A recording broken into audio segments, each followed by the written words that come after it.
ഈശോയ്ക്ക് ഏറ്റവും വാത്സല്യമുള്ള ഷാലോമിൻ്റെ പ്രിയങ്കരായിട്ടുള്ള പ്രേക്ഷകരെ, സഹോദരി സഹോദരങ്ങളെ, ഈശോയുടെ മരണത്തിൻ്റെ ഓർമ്മയാണ് ദുഃഖവെള്ളിയാഴ്ച. തൻ്റെ ബലി അവിടുന്ന് പൂർത്തിയാക്കി. തൻ്റെ പിതാവ് തന്നെ ഏൽപ്പിച്ച ദൗത്യം പിതാവ് ആഗ്രഹിച്ചതുപോലെ അവിടുന്ന് നിർവഹിച്ചു. ഈശോ കുരിശിൽ 3 മണിക്കൂർ നേരം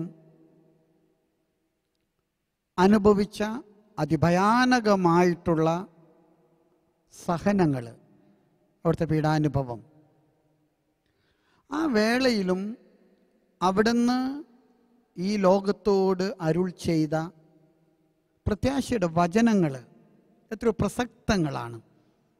കുരിശിൽ കിടന്നുകൊണ്ട് കർത്താവ് നമ്മോട് പറഞ്ഞ അവിടുത്തെ ചാവുരുളുകൾ, സപ്തവചനങ്ങൾ നമ്മൾ എത്രയോ പ്രാവശ്യം അത് ധ്യാന വിഷയമാക്കിയിട്ടുള്ളതാണ്. അതിലൊരു തിരുവചനം, ഒരുപക്ഷെ ഈശോയുടെ പീഡാനുഭവ വേളയിലെ കുരിശിൽ നിന്ന് അവിടുന്ന് അരുൾ ചെയ്ത ആദ്യത്തെ തിരുവചനം, അത് ഇന്നത്തെ ധ്യാനത്തിന് പ്രമേയമാക്കാനാണ് ഞാൻ ആഗ്രഹിക്കുന്നത്. തൻ്റെ ജീവൻ വിടുന്നതിന് മുൻപ് അവിടുന്ന് തന്നെ പരിഹസിക്കുന്നവരെ, തന്നെ പീഡിപ്പിക്കുന്നവരെ, തന്നെ അപമാനിക്കുന്നവരെ, തന്നെ കളിയാക്കുന്നവരെ, തന്നെ വെല്ലുവിളിച്ചവരെ, അവരൊക്കെ നോക്കിയിട്ട് ഈശോ പിതാവിനോട് നടത്തിയൊരു പ്രാർത്ഥനയുണ്ട്. പിതാവേ, ഇവരോട് ക്ഷമിക്കണമേ, ഇവർ ചെയ്യുന്നത് എന്താണെന്ന് ഇവർക്കറിഞ്ഞുകൂടാ. പിതാവേ, നീ അവരോട് കരുണ കാണിക്കണമേ, നീ അവരോട് മാപ്പാക്കണമേ, നീ അവരോട് മറക്കണമേ. ഒരുപക്ഷെ നമ്മുടെ ക്രൈസ്തവ വിശ്വാസ ജീവിതത്തിലെ ഞാനും നിങ്ങളും ശത്രുക്കളോട് പുലർത്തേണ്ട ഔദാര്യം എത്ര മഹനീയമാണെന്ന് നമ്മെ ഓർമ്മപ്പെടുത്തുന്ന കർത്താവിൻ്റെ ചാവുരിലാണിത്. സ്നേഹമുള്ളവരെ, ഈ കാലഘട്ടത്തിലെ ഞാനും നിങ്ങളൊക്കെ ഏറെ സ്നേഹിക്കുന്ന, നമുക്കൊരിക്കലും മറക്കാൻ കഴിയാത്തൊരു മാർപ്പാപ്പയാണ് ജോൺ പോൾ II മാർപ്പാപ്പ. അദ്ദേഹത്തെക്കുറിച്ചുള്ള ഓർമ്മകൾ നമ്മുടെയൊക്കെ മനസ്സുകളിൽ കത്തുന്ന തീപ്പന്തം പോലെ ജ്വലിച്ചു നിൽക്കുന്നതാണ്. അദ്ദേഹം മരിച്ച സന്ദർഭത്തിലെ ടൈം മാഗസിൻ അദ്ദേഹത്തെ കുറിച്ച് ഒരു അനുസ്മരണ ലക്കം ഇറക്കുണ്ടായി, A commemorative issue. Time magazine വളരെ അപൂർവമായിട്ട് അങ്ങനെ ചെയ്യാറുള്ളൂ. ഈ ലക്കത്തിന് അവർ കൊടുത്തിരിക്കുന്ന പേര്, കവർ ചിത്രത്തിലെ മാർപ്പാപ്പയുടെ പടത്തിന് താഴെ അവർ കൊടുത്തിരിക്കുന്ന തലവാചകം വളരെ ശ്രദ്ധേയമാണ്.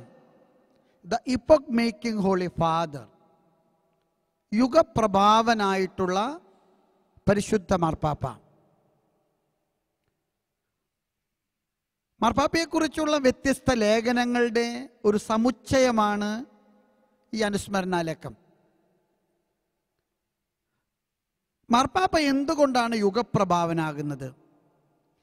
ചരിത്രത്തിൽ ഒരിക്കലും മറക്കാൻ കഴിയാത്ത വിധത്തിലെ വേറിട്ട മഹനീയമായ മഹത്വപൂർണമായിട്ടുള്ള ഒരു വ്യക്തിത്വമായിട്ട് പരിശുദ്ധ പിതാവിനെ എന്തുകൊണ്ട് ടൈം മാഗസിൻ പരിഗണിക്കുന്നുവെന്ന് അവർ പറഞ്ഞു. 2 കാരണങ്ങളാണ് അവർക്ക് പറയാനുള്ളത്. ഒന്നാമത്തെ കാരണം, പരിശുദ്ധ പിതാവ് സ്വന്തം തെറ്റുകൾ ഏറ്റുപറഞ്ഞ അപൂർവത്തിൽ അപൂർവമായിട്ടുള്ള ഒരു മാർപ്പാപ്പയാണ്. നിങ്ങൾക്കറിയാം, 2000 ആണ്ടിലെ മഹാജൂബിലി പരിശുദ്ധ പിതാവ് സമാരംഭിക്കുന്നത് പത്രോസിൻ്റെ ബസിലിക്കായിലെ വിശുദ്ധ കുരിശിൻ്റെ നേരെ കരങ്ങൾ ഉയർത്തിക്കൊണ്ട് പരിശുദ്ധ പിതാവ് ഏറ്റുപറഞ്ഞു, ചരിത്രത്തിൻ്റെ കുത്തൊഴുക്കില് സഭയ്ക്ക് പറ്റിയിട്ടുള്ള പാളിച്ചകൾ, പരാജയങ്ങൾ, സഭയ്ക്ക് പറ്റിയിട്ടുള്ള കയ്യബ്ദങ്ങൾ, അത് ഞങ്ങൾ ഏറ്റുപറയുന്നു. ഞങ്ങളത് ദൈവത്തിൻ്റെ മുൻപിലും ദൈവജനത്തിൻ്റെ മുൻപിൽ സമ്മതിക്കുന്നു. ഞാൻ മാപ്പ് ചോദിക്കുന്നു. കത്തോലിക്കാ സഭയുടെ ചരിത്രത്തിലെ ഒരു മാർപ്പാപ്പ ലോകത്തോട് മാപ്പ് ചോദിക്കുന്ന സന്ദർഭം അപൂർവത്തിൽ അപൂർവമാണെന്നാണ് ടൈം മാഗസിൻ പറഞ്ഞത്. രണ്ടാമതായിട്ട് പരിശുദ്ധ പിതാവ് ജോൺ പോൾ രണ്ടാമൻ മാർപ്പാപ്പ മഹത്വപൂർണമായ വ്യക്തിത്വത്തിൻ്റെ അടയാളമാകുന്നത് തന്നെ വധിക്കാൻ പരിശ്രമിച്ച തൻ്റെ ഘാതകനോട്, തുർക്കി ഭീകരൻ അഹമ്മദ് അലി അഗയോട് നിബന്ധനകൾ കൂടാതെ മാർപ്പാപ്പ മറക്കുകയും പൊറുക്കുകയും ചെയ്തു. അവനായിരിക്കുന്ന കാരാഗ്രഹത്തിൽ മാർപ്പാപ്പ സന്ദർശിച്ച് അവൻ്റെ മുറിയിൽ ദീർഘനേരം അവനോടൊത്ത് സഹവസിച്ച് അവനോടൊത്ത് സംഭാഷണം ചെയ്ത് പരിശുദ്ധ പിതാവ് അവനോട് പറഞ്ഞു, നീ എന്നോട് മറക്കണം, ഞാൻ നിന്നോട് പൊറുത്തിരിക്കുന്നു, ഞാനും നീയും സഹോദരങ്ങളാണ്. മറക്കുന്ന മാർപ്പാപ്പ, തനിക്കെതിരെ അകൃത്യം ചെയ്തവനോട് പൊറുക്കുന്ന മാർപ്പാപ്പ. ഒരുപക്ഷെ പരിശുദ്ധ പിതാവ് ചരിത്രം സൃഷ്ടിക്കുന്ന മാർപ്പാപ്പയാകുന്നത് സ്വന്തം തെറ്റുകൾ ഏറ്റുപറയാനും തന്നോട് അകൃത്യം ചെയ്തവനോട് മറക്കാനും പൊറുക്കാനും മാർപ്പാപ്പ കാണിച്ച സ്നേഹത്തിൻ്റെ ഉദാത്തമായിട്ടുള്ള മാതൃകയാണ്. സ്നേഹമുള്ളവരെ, ജോൺ പോൾ രണ്ടാമൻ മാർപ്പാപ്പ നമുക്ക് എഴുതിയിട്ടുള്ള മനോഹരമായിട്ടുള്ള അനുരഞ്ജനമെന്ന അപ്പസ്തോലിക ലേഖനത്തിലെ പരിശുദ്ധ പിതാവ് എടുത്തു പറയുന്നുണ്ട്, ശത്രുക്കളെ സ്നേഹിക്കാൻ പഠിക്കുമ്പോഴാണ് ഒരു ക്രിസ്തു ശിഷ്യൻ കർത്താവിൻ്റെ ശിഷ്യത്വത്തിൻ്റെ പൂർണ്ണതയിലെത്തുന്നത്. ശത്രുക്കളെ കൂടെ ഉൾക്കൊള്ളാൻ മാത്രം നമുക്ക് എപ്പോഴാണോ കഴിയുന്നത്, അപ്പോഴാണ് സ്നേഹത്തിൻ്റെ പരമോന്നതമായിട്ടുള്ള ലക്ഷ്യങ്ങളിലേക്ക് നമ്മൾ എത്തിച്ചേരുന്നത്. പരിശുദ്ധ പിതാവ് അനുരഞ്ജനത്തിൽ എടുത്തു പറയുന്നുണ്ട്, ശത്രുക്കളെ സ്നേഹിക്കുക എന്ന് പറയുന്നത് സൗകര്യം ഉണ്ടെങ്കിൽ ചെയ്താൽ മതി എന്നുള്ള ഒരു ഓപ്ഷനല്ല. അത് എനിക്ക് ഇഷ്ടമുണ്ടെങ്കിൽ ചെയ്തേച്ചാൽ മതി എന്നുള്ള ഒരു നിലപാടല്ല. അത് നമ്മുടെ ക്രൈസ്തവ ശിഷ്യത്വത്തിൻ്റെ അസ്തിത്വത്തിൻ്റെ മൂലക്കല്ലാണ്. ക്രിസ്തുവിൻ്റെ സുവിശേഷം അടിസ്ഥാനമിടുന്ന അടിസ്ഥാനശില സ്നേഹമാണ്. സ്നേഹത്തിൻ്റെ അവിഭാജ്യമായിട്ടുള്ള ഘടകമാണ് ശത്രുക്കളോട് ഞാനും നിങ്ങളും പുലർത്തേണ്ട അനിതര സാധാരണമായിട്ടുള്ള ആഭിമുഖ്യവും അനുഭാവവും. ഒരുപക്ഷെ പുതിയ നിയമം എന്തുകൊണ്ടാണ് പഴയ നിയമത്തിൽ നിന്ന് വ്യത്യസ്തമാകുന്നത്? പുതിയ നിയമത്തിൻ്റെ പുതുമ തന്നെ എന്താണ്? ഒരുപക്ഷെ ഈ പീഡാനുഭവ വാരത്തിലെ ശത്രുസ്നേഹത്തെക്കുറിച്ച് ചിന്തിക്കുമ്പോൾ ഈ ശത്രുക്കളോട് കാണിക്കുന്ന ഈ ആഭിമുഖ്യമുണ്ടല്ലോ, ഈ അനുഭാവമുണ്ടല്ലോ, അത് പുതിയ നിയമത്തിൻ്റെ തനിമയാണ്. അത് പുതിയ നിയമത്തിൻ്റെ വ്യതിരിക്തതയാണ്. മത്തായിയുടെ സുവിശേഷത്തിൽ 5-ാമത്തെ അധ്യായത്തിലെ 43 തുടങ്ങി 48 വരെയുള്ള തിരുവചനങ്ങൾ മലയിലെ പ്രസംഗത്തിൻ്റെ തുടർച്ചയാണ്. കർത്താവ് ശിഷ്യന്മാരോട് പറയുകയാണ്, നിങ്ങൾ പഴയ നിയമത്തിലെ കേട്ടിട്ടുണ്ട്, കണ്ണിനു പകരം കണ്ണ്, പല്ലിനു പകരം പല്ല്. എന്നാൽ ഞാൻ നിങ്ങളോട് പറയുന്നു, നിങ്ങൾ നിങ്ങളുടെ ശത്രുക്കളെ എതിർക്കരുത്. നിങ്ങൾ നിങ്ങളുടെ ശത്രുക്കളെ സ്നേഹിക്കുക. നിങ്ങളുടെ ശത്രുക്കളെ നിങ്ങൾ സ്നേഹിക്കുമ്പോൾ നിങ്ങൾ എൻ്റെ പിതാവിൻ്റെ സ്നേഹത്തിൻ്റെ വലുപ്പത്തിലേക്ക് വളർന്നു കഴിഞ്ഞിരിക്കുന്നു. നിങ്ങളുടെ ശത്രുക്കളെ നിങ്ങൾ സ്നേഹിക്കുമ്പോൾ നിങ്ങൾ എൻ്റെ പിതാവിൻ്റെ സ്നേഹത്തിൻ്റെ പരമോന്നത കോടിയിലേക്ക് പ്രയാണം ചെയ്തുകൊണ്ടിരിക്കുന്നു. ഈ ശത്രു സ്നേഹം പുതിയ നിയമത്തിൻ്റെ പുതുമയാണ്. പഴയ നിയമത്തിൽ നിന്ന് യേശുവിൻ്റെ നിയമം പുതിയ നിയമമാകുന്നത് ശത്രുക്കളോട് കർത്താവ് കാണിച്ച അനിതര സാധാരണമായിട്ടുള്ള കരുണയാണ്, അനിതര സാധാരണമായിട്ടുള്ള അനുഭാവമാണ്. ശത്രുസ്നേഹത്തെക്കുറിച്ച് നിങ്ങളോട് സംസാരിക്കുമ്പോൾ എനിക്ക് നിങ്ങളോട് പറയാൻ ആഗ്രഹമുണ്ട്. ശത്രുസ്നേഹം സുവിശേഷത്തിലെ പുതിയ നിയമത്തിലെ പ്രാധാന്യം അർഹിക്കുന്നത് 5 കാരണങ്ങൾ കൊണ്ടാണ്. ഒന്നാമതായിട്ട്, ശത്രുസ്നേഹം എന്നെയും നിങ്ങളെയും ദൈവത്തെ പോലെ ആക്കുന്നു എന്നുള്ളതാണ്.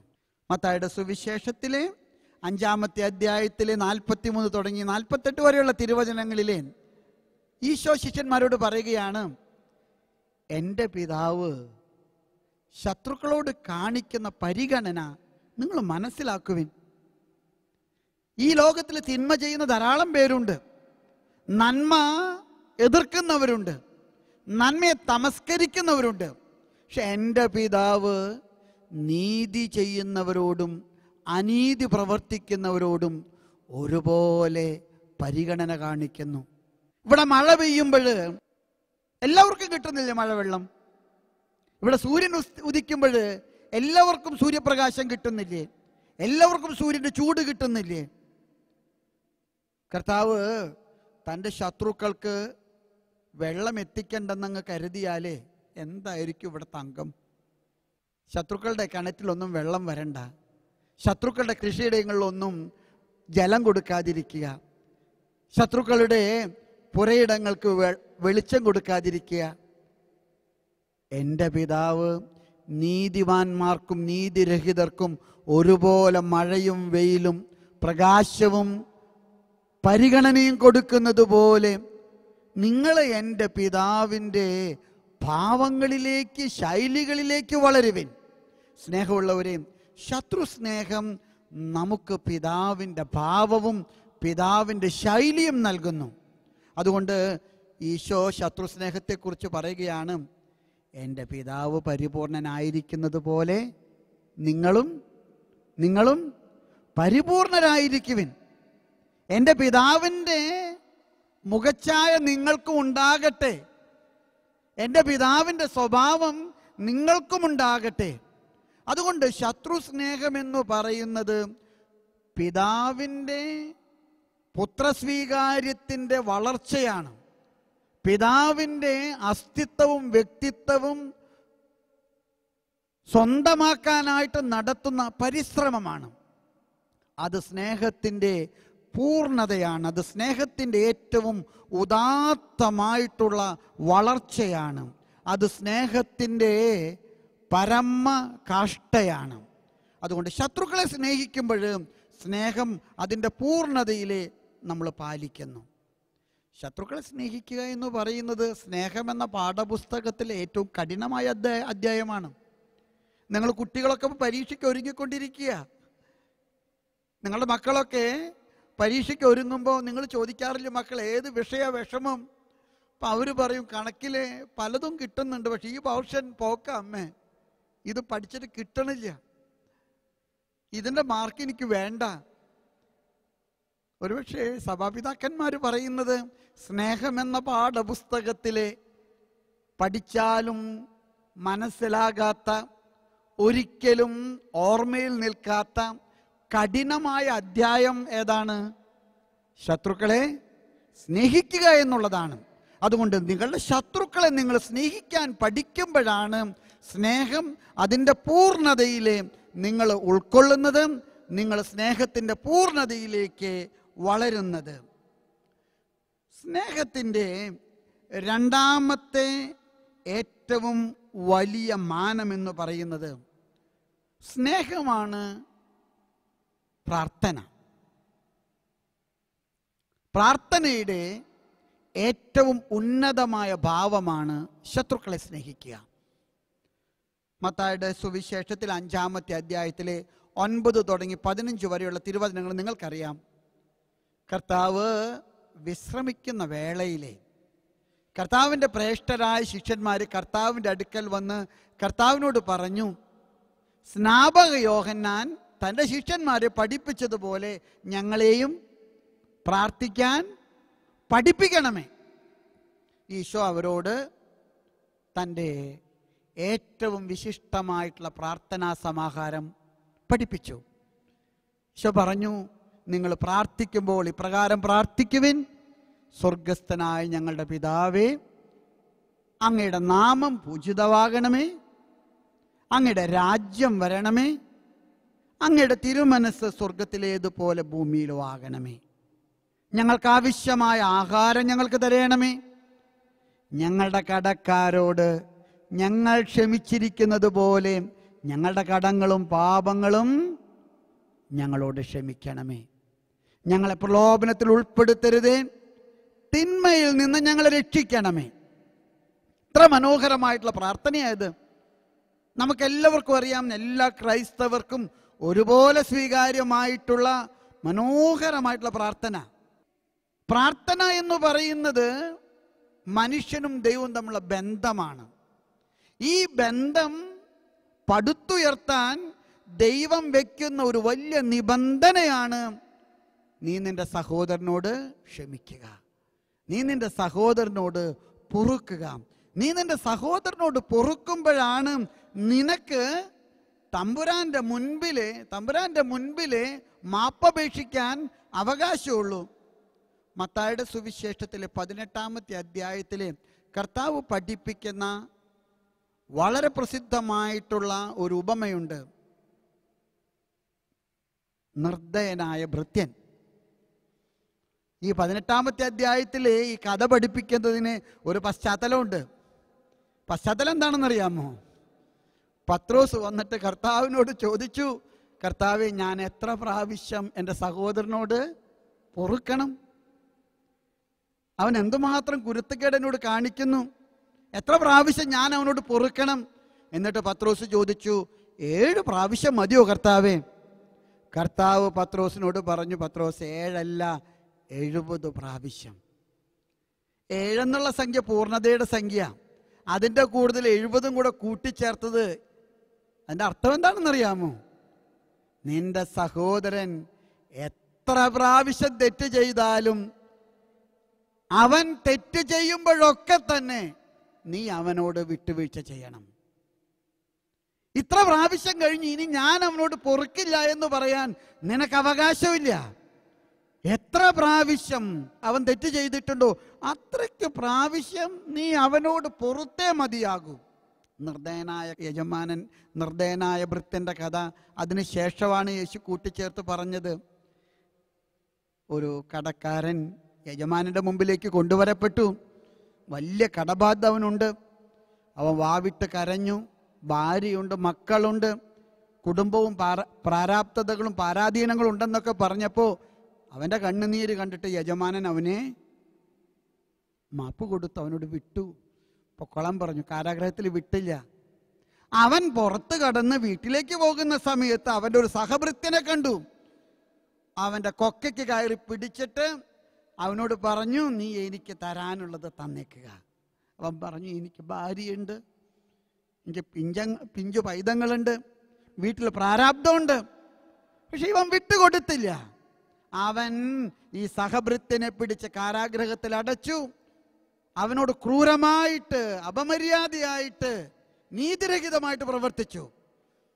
ഇതറിഞ്ഞ ദാസന്മാർ ചെന്ന് യജമാനോട് പറഞ്ഞു, നിന്റെ ഭൃത്യൻ ഇങ്ങനെയാ ചെയ്തത്.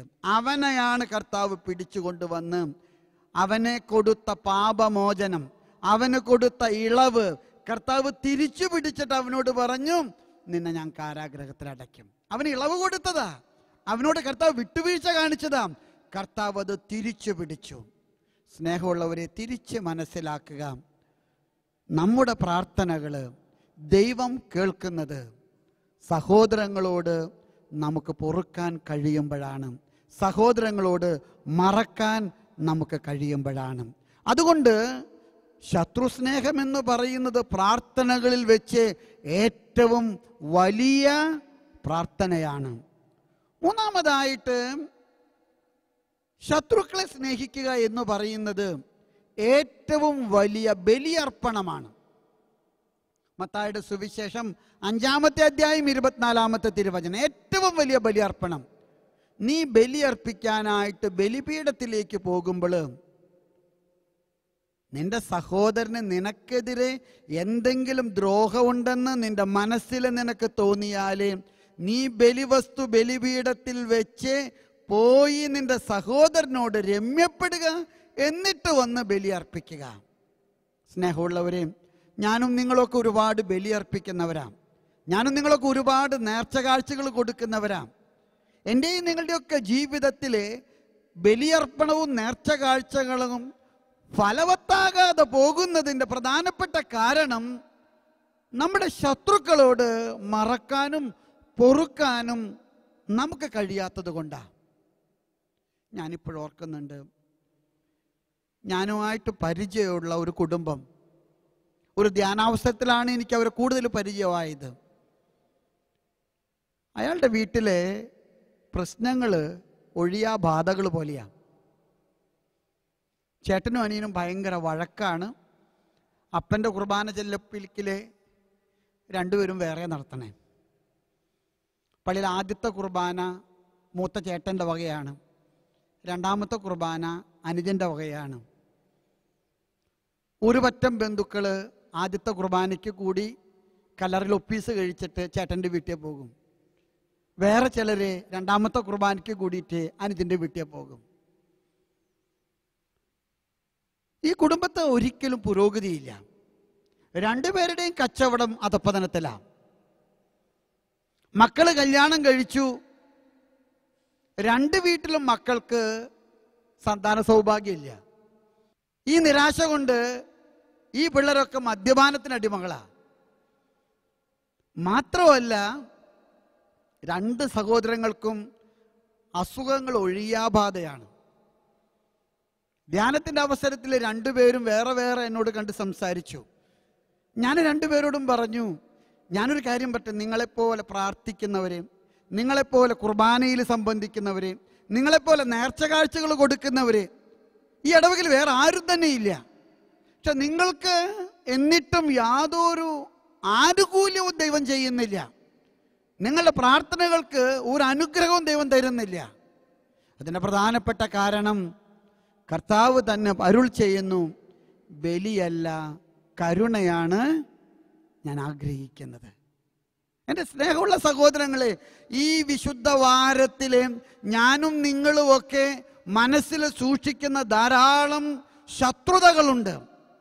ഒരു കാലത്തും വിട്ടുകൊടുക്കാതെ FD ആയിട്ട് ഞാനും നിങ്ങളൊക്കെ മനസ്സിലും ജീവിതത്തിലൊക്കെ സൂക്ഷിക്കുന്ന ധാരാളം ശത്രുതകളുണ്ട്. സഹോദരങ്ങളോട്, മാതാപിതാക്കളോട്, സന്ധുബന്ധങ്ങളോട്, പള്ളിയിലെ വികാരിയച്ചന്മാരോട് ഞാനും നിങ്ങളൊക്കെ വിട്ടുകൊടുക്കാൻ തയ്യാറാകുക.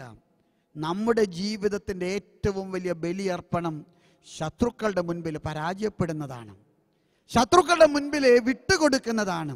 ഞാനും നിങ്ങളും അതിന് മുന്നോട്ട് വരുമ്പോഴും നമ്മുടെ ജീവിതത്തിൽ കർത്താവിൻ്റെ കുരിശിൻ്റെ മരണത്തിൻ്റെ മഹത്വം നമ്മൾ പ്രാപിക്കും. ഒരുപക്ഷെ ശത്രു സ്നേഹം വളരെ പ്രധാനപ്പെട്ടതാകുന്നത് അത് പാപമോചനത്തിൻ്റെ വലിയ നിബന്ധനയാണ്. പാപമോചനത്തിൻ്റെ വലിയ നിബന്ധനയാണ്. കർത്താവ് എല്ലാവരോടും കരുണ കാണിക്കുന്നവനാണ്. കർത്താവ് എത്രയോ കരുണയാണ് പാപികളോട് കാണിച്ചിരിക്കുന്നത്. വ്യഭിചാരത്തിൽ പിടിക്കപ്പെട്ട സ്ത്രീയോട് കർത്താവ് കാണിച്ച കരുണ അവള് പോലും അത്ഭുതപ്പെട്ടു പോയി. അവളെ കൊണ്ടുവന്ന് കല്ലെറിയാൻ വട്ടം കൂടിയവരോട് കർത്താവ് പറഞ്ഞത് എന്താ? നിങ്ങളിൽ പാപം ചെയ്യാത്തവൻ ആദ്യത്തെ കല്ല് അവളെ എറിയട്ടെ. ആരവളെ കല്ലെറിഞ്ഞില്ല, എല്ലാവരും കല്ല് താഴെയിട്ട് പോയി. ആ പാവപ്പെട്ട സ്ത്രീ വിതുമ്പി കരഞ്ഞപ്പോൾ കർത്താവ് അവളോട് പറഞ്ഞു, മകളെ, ഞാനും നിന്നെ കല്ലെറിയുന്നില്ല, പൊയ്ക്കൊള്ളുക, മേലിൽ പാപം ചെയ്യരുത്. പാപികളോട് ഇത്രയേറെ കാരുണ്യം കാണിച്ച കർത്താവ്, പക്ഷെ പാപമോചനത്തിന് വെച്ചിരിക്കുന്ന വലിയൊരു നിബന്ധനയുണ്ട്. നീ നിന്റെ സഹോദരനോട് പൊറുക്കുന്നില്ല എങ്കിൽ നിന്റെ സ്വർഗസ്ഥനായ പിതാവ് നിന്നോട് പൊറുക്കില്ല. അതുകൊണ്ട് നമ്മുടെ ശത്രുക്കളോട് പൊറുക്കുന്ന ഒരു വലിയ പാപമോചനത്തിൻ്റെ അനുഭവം നമുക്കുണ്ടാകട്ടെ. ഞാൻ ചിലപ്പോഴൊക്കെ എന്നോട് ആളുകൾ വന്നിട്ട് പറയാറുണ്ട്, പല പ്രാവശ്യം കുമ്പസാരിച്ചു, പക്ഷെ പാപമോചനം കിട്ടുന്നത് പോലെ തോന്നുന്നില്ല അച്ഛാ. ഞാനിതൊക്കെ വീണ്ടും വീണ്ടും ആവർത്തിച്ച് പറയുക. ചെയ്ത പാപങ്ങൾ വീണ്ടും ചെയ്യുകയാ. പല തഴക്കദോഷങ്ങളും എനിക്ക് മാറിക്കിട്ടുന്നില്ല.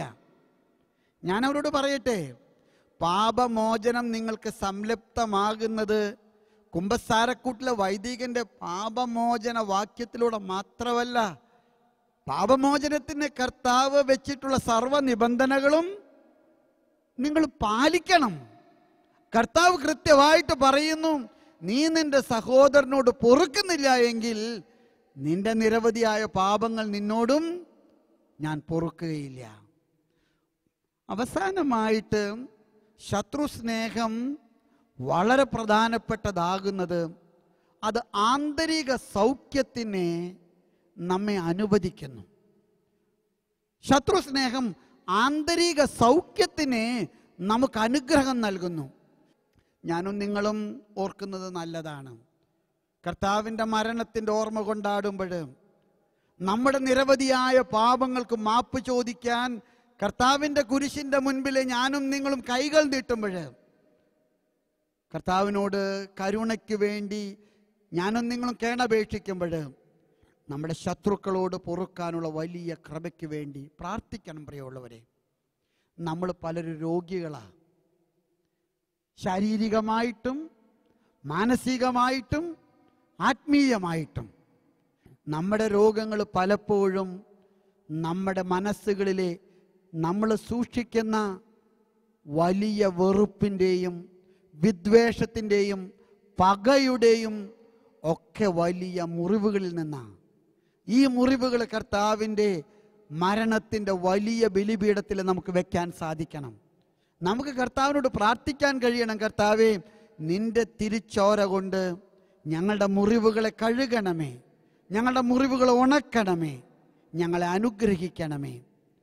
വിശുദ്ധനായ ഫ്രാൻസിസ് അസീസിയുടെ വളരെ മനോഹരമായിട്ടുള്ളൊരു പ്രാർത്ഥനയുണ്ട്, സമാധാനത്തിൻ്റെ പ്രാർത്ഥന.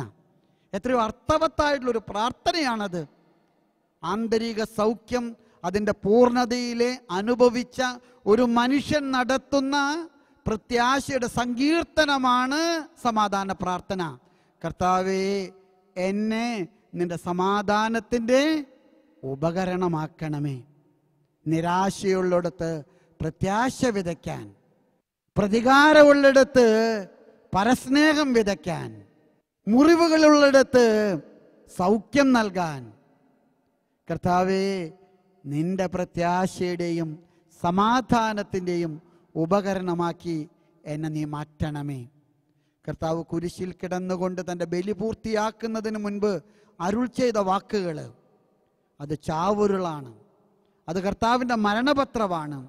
പിതാവേ, ഇവരോട് ക്ഷമിക്കണമേ, ഇവർ ചെയ്യുന്നത് എന്താണെന്ന് ഇവർക്ക് അറിഞ്ഞുകൂടാ, നീ ഇവരോട് കരുണ കാണിക്കണമേ. കർത്താവിൽ നിന്ന് ഈ ശത്രു സ്നേഹത്തിൻ്റെ വലിയ പാഠം നമ്മുടെ ജീവിതങ്ങളിലേക്ക് പകർത്താൻ, നമ്മുടെ ജീവിതങ്ങളിലെ പ്രായോഗികമാക്കാൻ, നമ്മുടെ ജീവിതങ്ങളിലെ സ്വായത്തമാക്കാൻ നമുക്ക് പ്രാർത്ഥിക്കാം. കർത്താവ് നിങ്ങളെ അനുഗ്രഹിക്കും. നമ്മുടെ ശത്രുക്കളുടെ കടങ്ങൾ നമുക്ക് വിട്ടുകൊടുക്കാം.